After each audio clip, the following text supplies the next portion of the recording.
नमस्कार. मी दिलीप चौगले सोनेकर.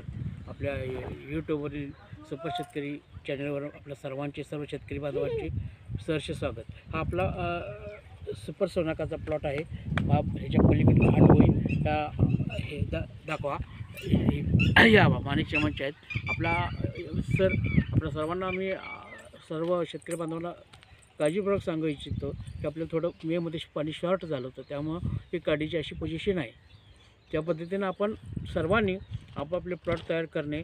15 ऑगस्ट पासून आपल्या शेती कामाला द्राक्षामधल्या शेती कामाला स्टार्ट करणे, सुरुवात करणे अत्यंत गरजेचं आहे. त्या दृष्टीने आपण सर्वांनी भोंडा तयार करून घेणे, शेणखत घालणे आणि ज्याचे प्लॉट लेट आहेत, काडी हळूहळू तयार व्हायला लागले, त्यांची लागवड करून हिरवळीची खत तयार ती गाडणे, नंतर प्लॉट तयार करणे अत्यंत गरजेचं आहे. त्या दृष्टीने आपण 15 ऑगस्टपासून सप्टेंबरच्या फर्स्ट वीकपासून पर्जन्यमान पावसाचं अंदाज घेऊन थोडे छोटे प्लॉट छाटत राहणे आणि 15 ऑक्टोबरपर्यंत छाटणी पूर्ण करणे अत्यंत गरजेचे आहे. त्या दृष्टीने आपण सर्वांनी प्रयत्न करावे. नमस्कार. जय हिंद, जय महाराष्ट्र, जय जवान, जय किसान.